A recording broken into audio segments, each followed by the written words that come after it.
volar. No, aparte, ¿cómo sería grabar en una nube? La verdad no me Y explico. debe estar lindo, no sé. Todo aire ahí. Bueno, ahí estamos en el aire. Pero no está grabando en la nube, ¿estás segura? Porque no ¿tiene una nubecita? Sí. Ah, ok, perfecto.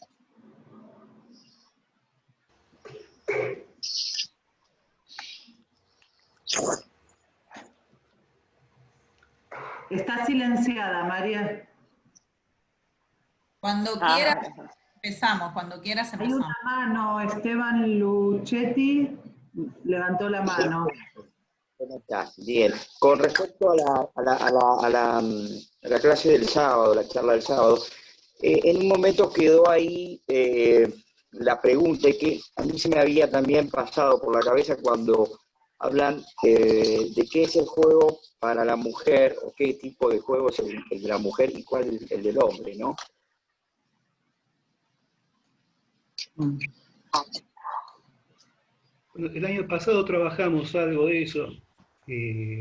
Habíamos trabajado en relación al juego con máquinas, que habíamos presentado unos casos en relación al juego de máquinas y aparecía esta vertiente del estrago materno. Esto que hablábamos justamente el sábado, donde se establece una relación con un otro completo, ¿sí? Donde el sujeto, ahí el sujeto jugador, aparece como superfluo en esa relación con un otro. Puede estar o no estar, ¿sí? Entonces, distintas maniobras para lograr algún tipo de existencia. Una maniobra era esta, de arrancarle algo al otro. Pero como es un otro que está completo, este otro materno, aparece que no está, lo que se le extrae a este otro no forma parte del circuito de la ley edípica y no forma parte de la ley fálica, no tiene valor fálico a lo que se le saca, ¿sí? Es un arrancar algo. Entonces, una de las cuestiones era que el dinero, que es una moneda fálica, algo de intercambio, perdía valor fálico. Y lo que hablábamos el sábado, esta posibilidad de vaivén, esto es lo que decía, reportaba después Gustavo de Sal, era esto, la idea de hacer saltar la banca, decía él, como un modo de extraerle algo a este otro completo, pero no es algo de orden fálico, ¿no? Descompletarlo de alguna forma, pero no desde el punto de vista fálico, y sí dentro del terreno de la neurosis.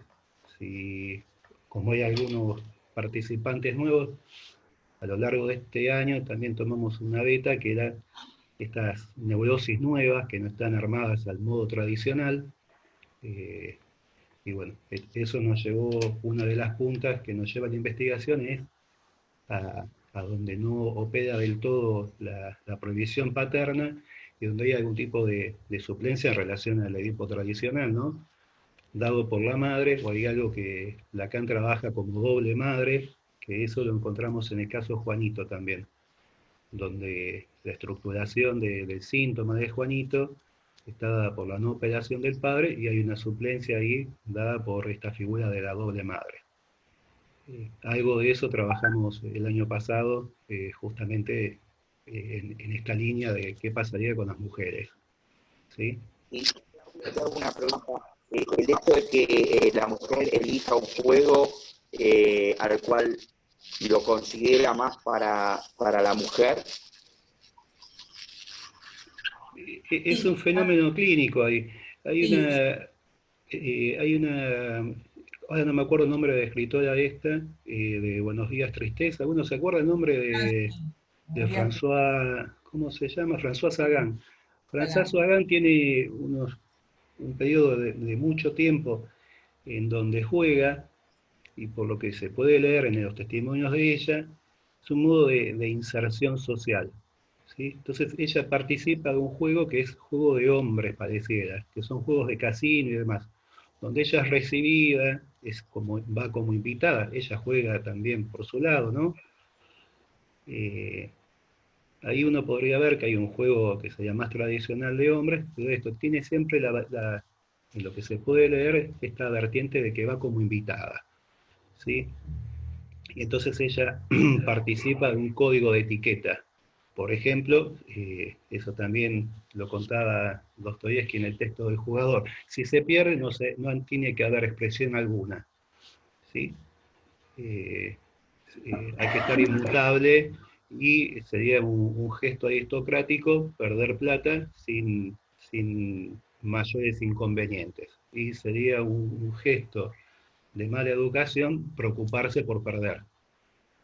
Pero bueno, ¿Puedo decir diga. algo al Sí, sí, diga. respecto? Sí.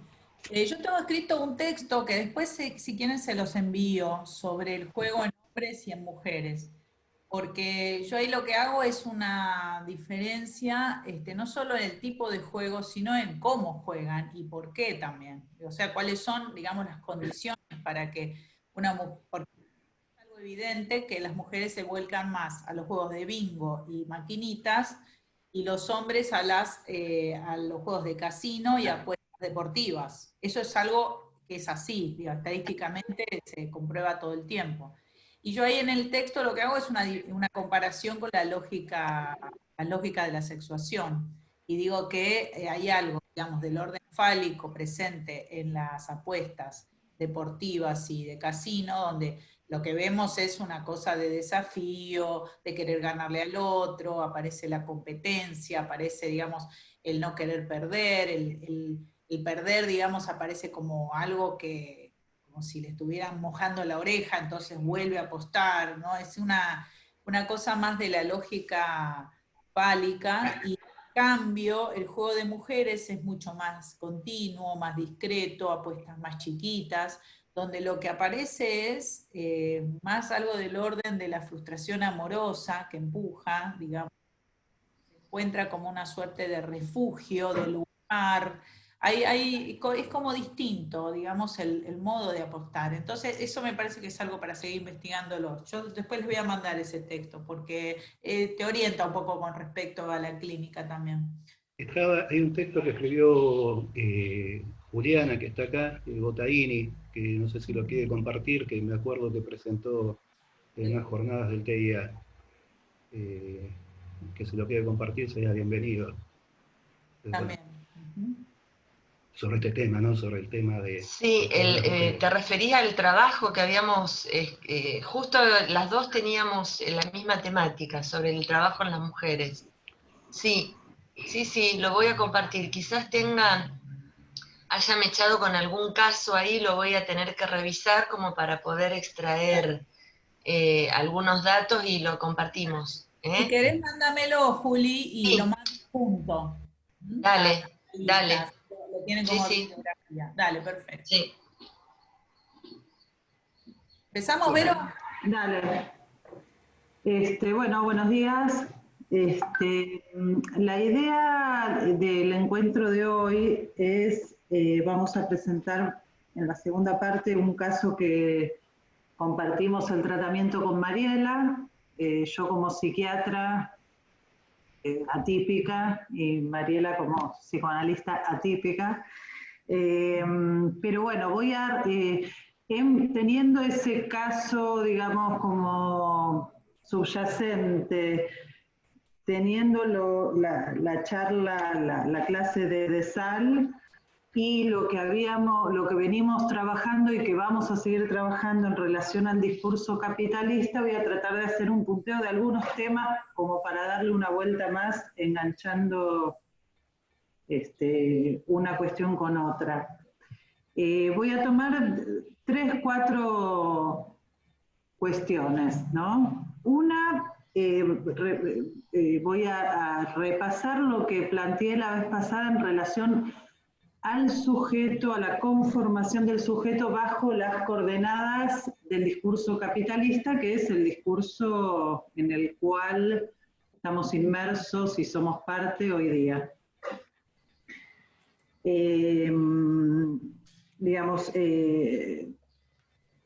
Remito a lo que dijo de Sal, que yo lo voy a tomar al final, pero él ubicaba dijo algo en relación a cuando la pérdida está del lado del sujeto o cuando la pérdida está del lado del otro, se juega en el otro, y qué coyunturas trae cada una de estas variables, ¿no?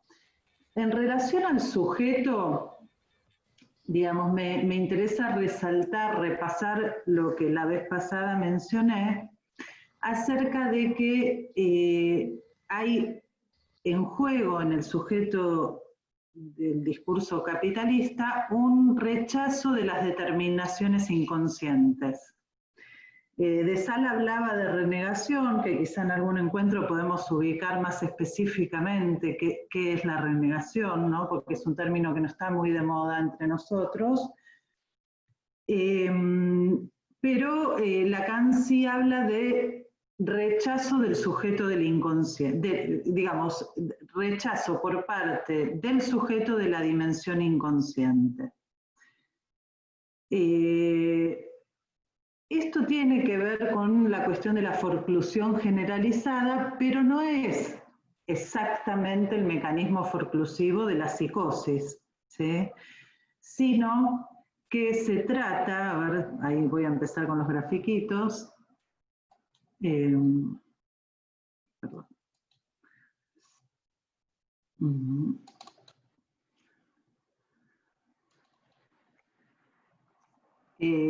Digamos, ¿se ve?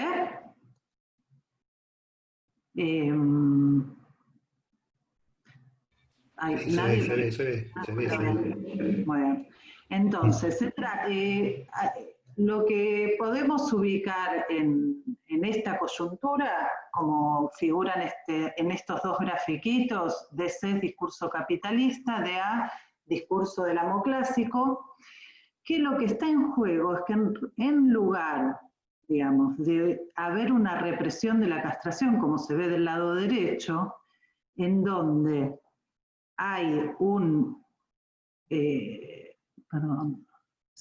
donde hay una represión de la castración que sabemos que muestra sus efectos como retorno de lo reprimido. En el discurso capitalista lo que encontramos es que cada sujeto, estamos ahora del lado izquierdo, tiene un rechazo de la verdad. ¿Qué verdad? La verdad de la castración. O sea, hay una especie de no querer saber nada con la castración, que esto está graficado acá en la flechita, que va del sujeto hacia el S1, y al invertirse esta flechita, el vector, que en el discurso del amo está al revés, en este la verdad, que es el lugar en el discurso que se ubica, el lugar de la verdad es el lugar abajo a la izquierda, lo que ubicamos es que en el discurso capitalista la verdad está fabricada por cada sujeto, con la marca de rechazo de las determinaciones inconscientes, con un rechazo de la castración, y de este modo inventa sus propios S1, sus propios significantes a los cuales identificarse, digamos, con características particulares, porque no es exactamente una identificación, pero sí son marcas, rasgos, que le dan un ser, que sería el S1. Esto lo vamos a ver ahora en el caso, tiene que ver en nuestra clínica, cuando uno dice soy un streamer, soy un gamer, soy youtuber, ¿no? O sea, con un rechazo de las determinaciones inconscientes, el sujeto se fabrica, se inventa sus propios significantes amos. ¿Sí? Esto respecto de... Esperen que estoy complicada con esto. Acá. Esto respecto de la cuestión del sujeto bajo las coordenadas capitalistas, ¿no? Es una puntuación que quería resaltar respecto de la vez pasada.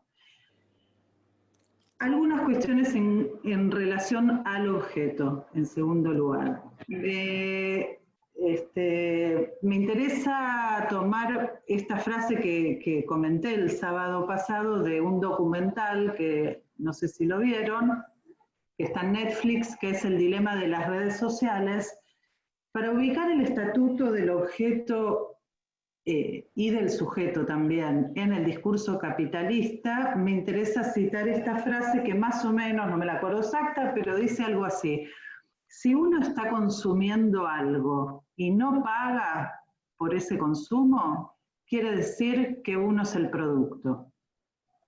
¿Sí? Esta frase me pareció genial porque muy resumidamente logra explicar la cuestión en el sujeto. El sujeto, bajo las coordenadas del capitalismo, adquiere las características de un objeto. ¿Sí?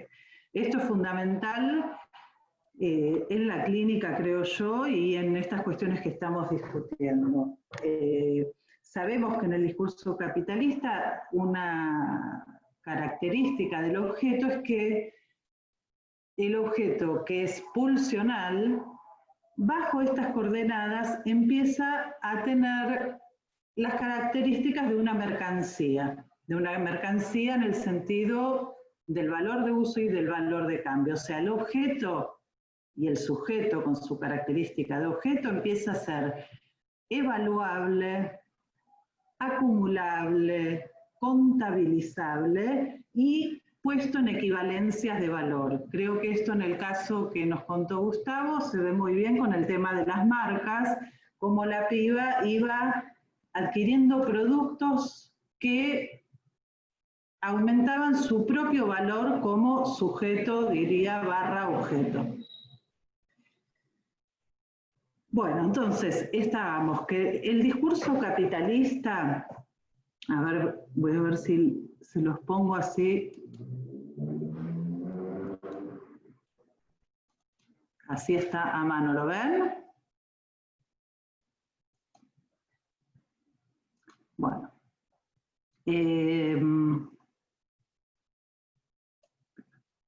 Entonces, este pseudo discurso, en realidad Lacan plantea que es un discurso perfeccionado. ¿Por qué perfeccionado? Porque en todos los otros discursos hay una doble barra que marca un límite, una imposibilidad. Este está perfeccionado porque, como vemos acá se ve bien en la dirección de la flecha, bueno, una me quedó un poco al costado, pero si uno sigue el circuito de las flechas, hace una banda infinita, ¿no? Un circuito infinito donde no se interrumpe. Esto implica como, en esto vemos en la flecha diagonal, que va del objeto A al sujeto, esto indica que el objeto sí puede establecer en estas coordenadas discursivas una relación de taponamiento del sujeto, ¿sí? O sea, que los objetos o las personas en calidad de objetos pueden ser contabilizadas y funcionar como tapón, como coalescencia con el sujeto. Con lo cual se pierde un poco la diferencia entre, digamos, el sujeto con sus marcas singulares y el objeto con características de objeto. En este discurso, el sujeto mismo adquiere las características del objeto que consume. ¿Sí? Pero, discúlpame, ¿te puedo hacer una preguntita? No sé si querés terminar la idea y después te hago la pregunta. Pero... Termino una cosita de esto que ya, de este grafiquito. Acá la lógica que uno ubica es consumo X, digamos, consumo A, lo que ahí en el gráfico figuro como A, entonces obturo mi falla, mi falta, lo que no tengo, y soy X, o sea, acá está como S1, o sea, consumo A, tapo mi falla y me fabrico una identidad que es el S1. Lo que llamamos en psicoanálisis los nuevos síntomas se podría resumir en esta estructura, ¿sí? Consumo A, tapono la barra de la división subjetiva, entonces soy S1. En ese S1, como decía antes, pueden estar todas las nominaciones, que no es lo mismo que una identificación, todas las nominaciones que se adquiere a partir del consumo. Sí, María. Quería hacerte esta pregunta. Esa parte la entiendo, la de cómo el sujeto y el otro, el objeto se entran como en una fusión. Entonces, el sujeto puede ser, incluso entra como una especie de fusión también con el S1, por lo visto. O sea, como que queda pegado a un nombre, ¿no? Que no está articulado a la gente, sería, ¿no? Que en el otro discurso la gente, al estar, digamos, encarnado. Lo que no entiendo es la flecha que va del S1 al S2. ¿Qué significa eso? Bueno, hoy no pensaba tomar eso pero básicamente sería como bajo la direccionalidad del amo, que en el discurso capitalista está oculto, porque el amo no está a la vista, ¿no? Digamos, somos manejados por algo que no está a la vista, digamos, no tenemos un rey, digamos. No, además, perdón, pero en ese, ¿cómo se dice? En ese documental, que está buenísimo, yo lo vi después cuando lo mencionaste. Claro, ¿quién es el responsable? Es un algoritmo, es un algoritmo. Bueno, y justamente el S1, que es el verdadero amo, quien maneja pero que no se sabe quién es el que pone a producir, pone en juego el saber, ahí está el S2, el saber tecnológico y científico, ambos son saberes que también desconocen el punto de imposibilidad, tanto la ciencia como la tecnología. Ahí me quedó una pregunta para Gustavo, pero bueno. Ambos discursos ponen en juego el saber para producir más objetos, por eso la flechita del S2 al A. Entonces, ese es el circuito sin fin que Lacan plantea que funciona perfecto, porque el saber produce más objetos que son adquiridos por el sujeto, que fabrica nuevas nominaciones y que nuevamente se relanza la producción infinita de objetos de consumo. ¿Sí? Bien. Otra característica muy importante de este discurso es que el objeto, a diferencia de las coordenadas clásicas, no está en el otro. ¿Sí? Esto que recién decía, de que el saber fabrica objetos uno y otro, digamos, esto de que el objeto ya no está en el otro hace a una característica que vemos en la clínica cotidiana, que es la dificultad del sentimiento amoroso, del lazo al otro, porque uno ya el objeto lo adquiere con un clic, digamos. No hace falta los mecanismos de coerción, de seducción, digamos, todos los mecanismos por los cuales uno logra obtener algo del otro. Los sujetos, digamos, en este sentido, perdón, los objetos están y las personas tienen ese objeto, como plantea Lacan en relación a la psicosis, pero esto se podría extender hoy día a la vida cotidiana, cada uno está con su objeto en el bolsillo. Esto quiere decir que es un objeto de goce que está en el bolsillo, que cada uno, digamos, el SMART, como decía el otro día el sábado, claramente es un objeto que condensa, digamos, un montón de coyunturas, pero sin duda es un objeto de goce. Y también hay algo que, digamos, quizá da para otro encuentro, pero también podemos decir que el saber está en el bolsillo y no hace falta pasar por un otro para acceder al saber. Antes estaba, qué sé yo, la figura del profesor, del sabio, de no sé qué, para acceder a un saber. Hoy día cualquiera que tiene hijos adolescentes sabe que cuando hay una discusión, che, ¿qué pasó? Si tal cosa pasó tal año o tal otro, nadie busca en un libro, nadie llama al abuelo para consultarle quién tiene razón, se busca en Wikipedia, ¿sí? O sea que el saber tampoco necesita la coartada de cómo consigo del otro ese saber, ¿sí? Bueno, un tercer término, ya vimos algo en relación a sujeto, a objeto. Voy a hacer una puntuación en relación a lo que conversamos sobre distintos tipos de falta. ¿Qué es la falta del lado del sujeto y qué es la falta del lado del otro? A ver, un grafiquito, perdón.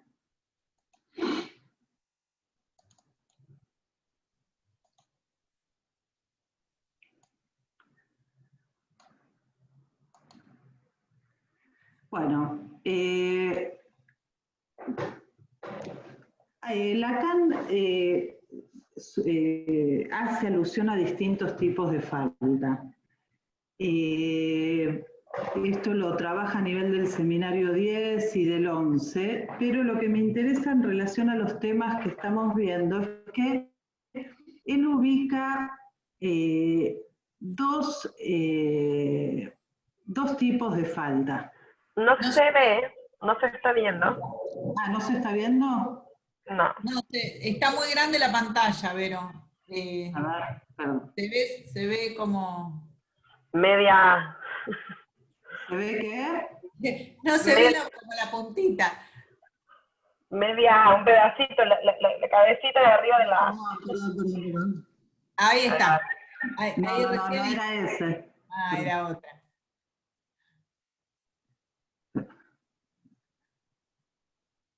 Muy grande. Ah, bien, perdón. A ver ahí. Ah, me estoy haciendo un lío. No, referencias no. ¿Sabés qué? Fíjate si podés achicar la pantalla. Sí, espera. ¿Tenés para achicarla con el iPad? Bueno. Ya va. No, tranqui, hay tiempo.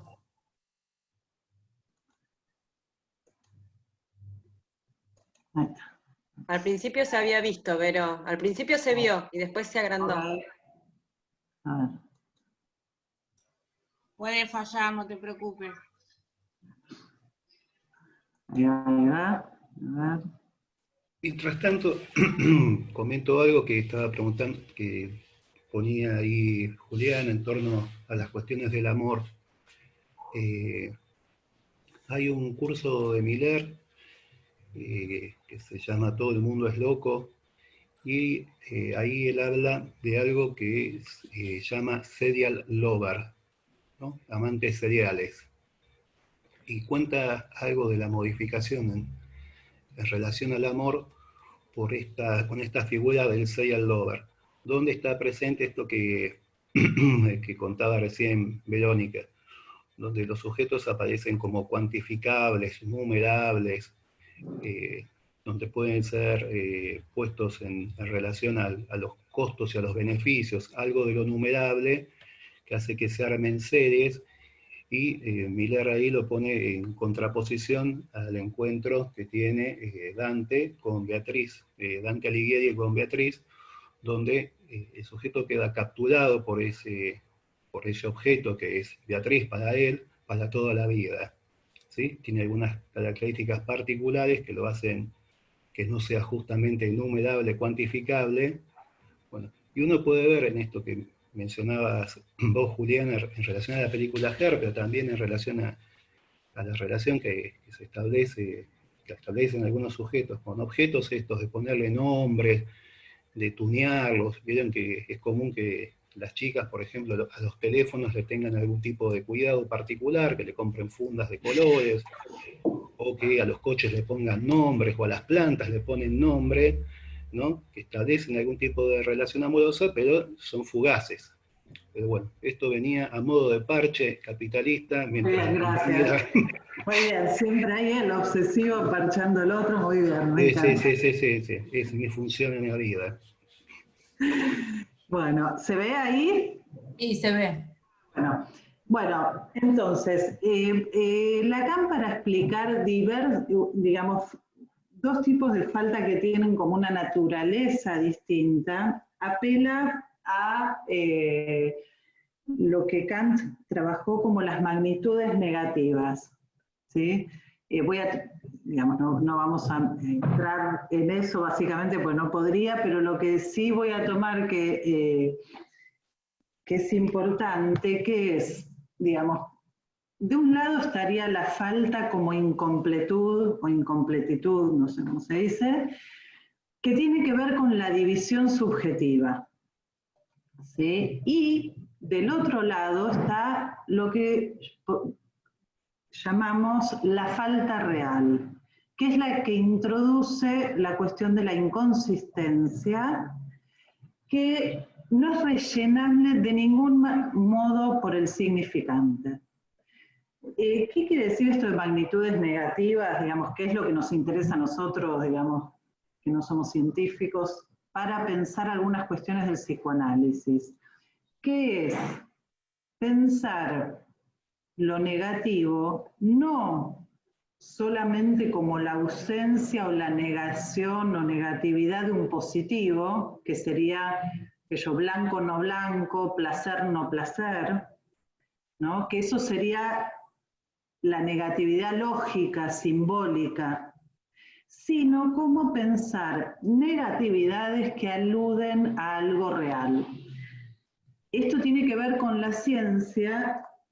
¿En qué sentido? En que son negatividades pero que tienen un efecto real. Por ejemplo, si uno dice, en Canadá hace 20 grados bajo cero, no es solo que es no calor, es una negatividad que, digamos, tiene efectos en lo real, visibles, concretos, digamos, que esto es lo que los científicos toman, que una magnitud negativa tiene un efecto en lo real, ¿sí?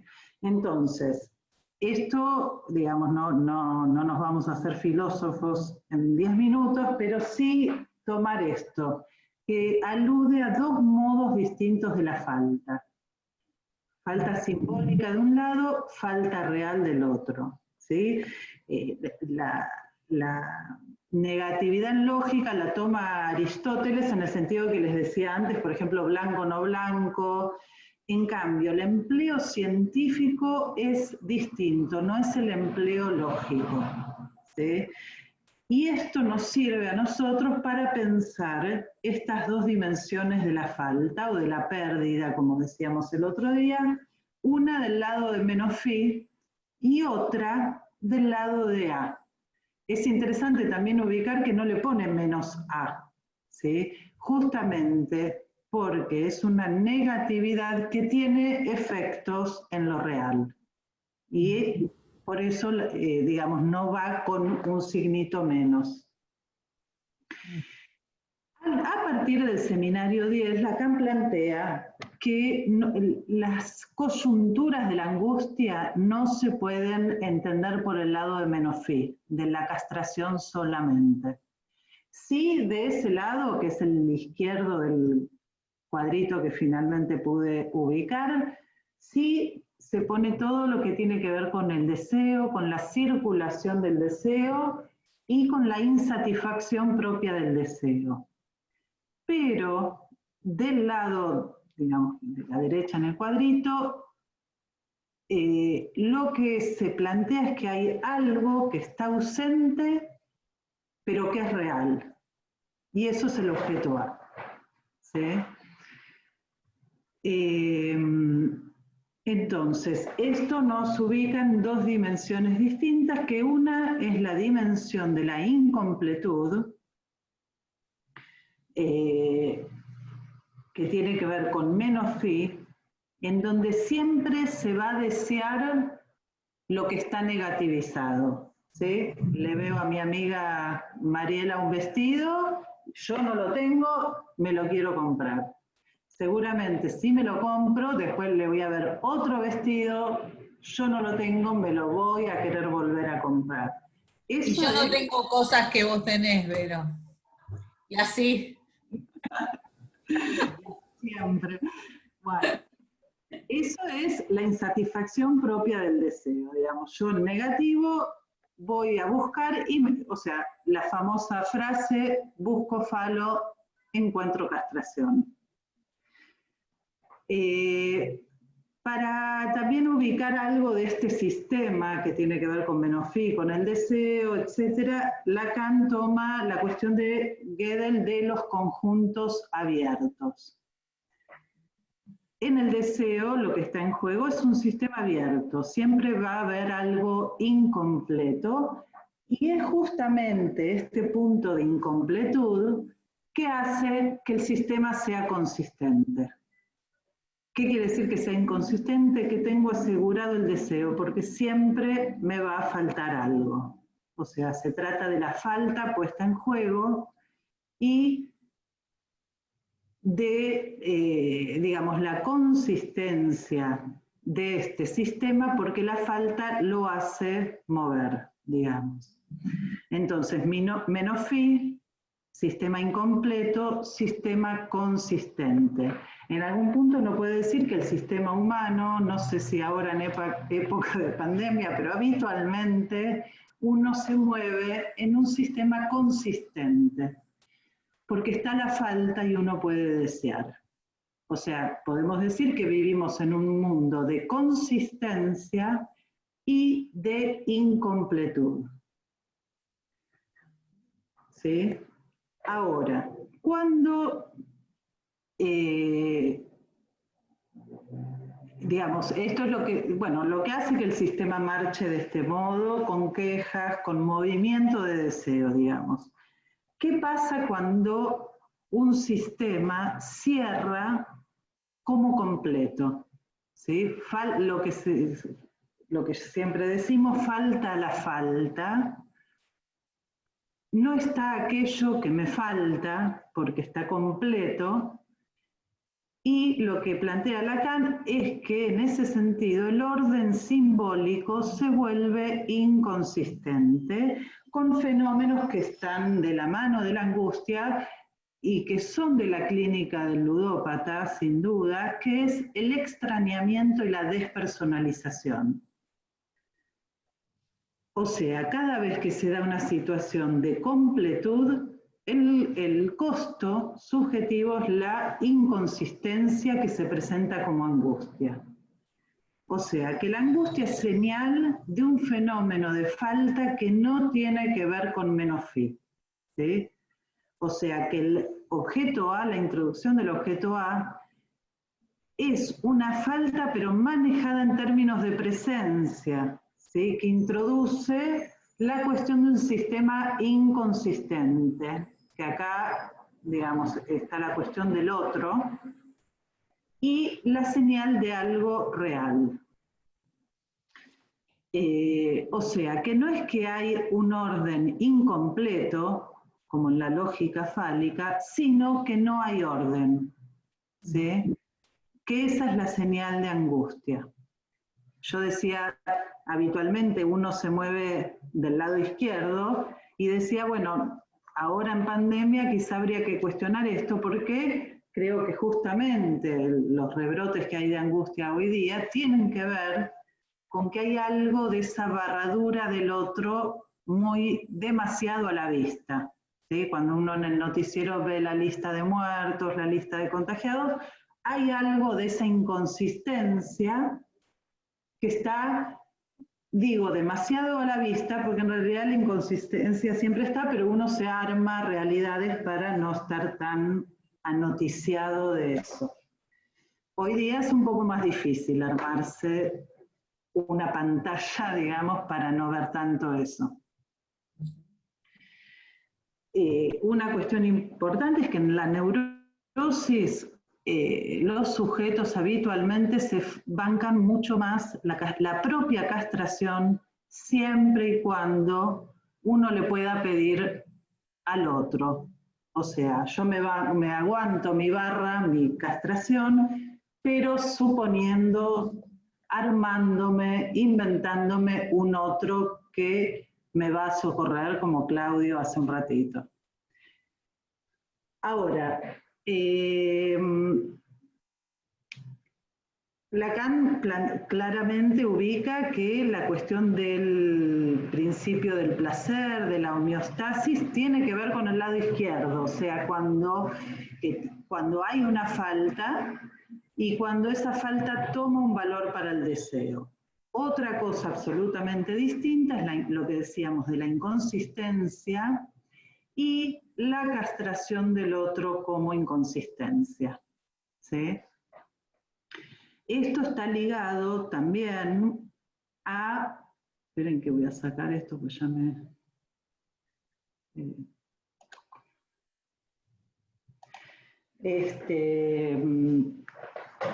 Esto tiene una relación también con lo que planteó, que seguramente, como hablamos con Mariela, lo vamos a retomar más en detalle más adelante, pero Gustavo hizo una alusión al principio de placer y el principio de realidad, y a mí me pareció muy interesante porque esto nos da una pista de cómo trabajamos nosotros, ¿no? Porque el principio de realidad lo pensamos como el principio de placer con la sumatoria de la inscripción de la castración. Que aquí, digamos, no es como planteaban los profreudianos que el analista tiene el principio de realidad, no se trata de eso, de que yo le diga a mi paciente cómo son las cosas, sino de cómo, que esta es una pregunta que tendremos que poner a trabajar, cómo se introduce algo de la castración que en este lenguaje que estamos conversando hoy tiene que ver con el principio de realidad. El principio de realidad es la castración puesta en juego. Y por último, una cuestión que me parece interesante señalar en relación a la cuestión compulsiva, ¿no? Recién veíamos en el cuadrito el menos phi y A del otro lado. Digamos, cuando se trata del deseo, no es que no está el objeto A en juego, sino que está reprimido, tamizado, digamos, disimulado con el menos phi, ¿sí? Con la falta, con lo que yo decía, veo el vestido y quiero eso. No es cualquier cosa, es algo que tiene un valor pulsional, ¿sí? En la compulsión, también lo que vemos es que no está en juego este menos phi. Es, digamos, la positivización de esta falta. O sea que en la compulsión lo que está pegoteado, digamos, es el objeto de la pulsión, el A, con phi. O sea, sin la negativización que impone la lógica fálica. Por eso me parece doblemente que el desafío clínico muchas veces tiene que ver con cómo introducir algo de esta dimensión de negatividad, ¿no? De negatividad en aquellas escenas donde esto no está jugado como negatividad, sino como un empuje de una positivización ligada al objeto pulsional. Bueno, yo dejaría la puntualización acá y cualquier cosa después volvemos sobre algunas de las cuestiones que planteé. Bueno. Sí, me quedé pensando también a qué llamamos pagar, ¿no? O perder, porque no está bueno que confundamos que el pago es siempre algo del dinero, porque en el caso, por ejemplo, de los jugadores se ve bien que si el dinero pierde valor fálico, por más que pague o lo deje o pague, o sea, es difícil cobrarles, pero no solo cobrarles porque no quieren pagar o porque usan el dinero para otra cosa, sino porque no adquiere, ¿no?, un valor de pérdida de eso que vos mencionás recién. Me vino bárbaro, la verdad lo entendí mejor por lo que contás. Como que entonces podríamos volver sobre esta pregunta: ¿a qué llamamos perder y a qué llamamos pagar en la clínica de la compulsión al juego? ¿No? O en la clínica de la compulsión a las pantallas también, porque ahí también hay una suerte porque el tema, me parece que cuando hablamos de menos fi, también hablamos no solamente de algo que se pierde, sino de algo que establece una diferencia. Cuando vos decías calor-frío, ¿sí? No es lo mismo que decir frío solo, es porque el frío solo es como un agujero negro, digamos, no tiene su contrapartida de lo que no sería eso. Me parece interesante que lo fálico aparece siempre marcando una diferencia, ¿no? Una diferencia, se puede establecer un ranking cuando entra lo fálico. Cuando no está lo fálico, es pura pérdida, porque no hay diferencia entre tener y no tener, entre haber ganado y haber perdido, y eso me parece que es lo más complejo del abordaje de los jugadores. Cuando uno puede establecer esa diferencia. ¿Sí? Sí, en una de las películas, que no me acuerdo cuál es, seguramente Claudio se va a acordar, que el tipo tira los billetes al piso, no me acuerdo a quién, ¿no? Que acá aparece la cuestión de cuando el dinero no tiene un valor, ¿no? Que le tira uno la plata así en el piso, que no se sabe si le tira 2 billetes o 40, es lo mismo. Sí.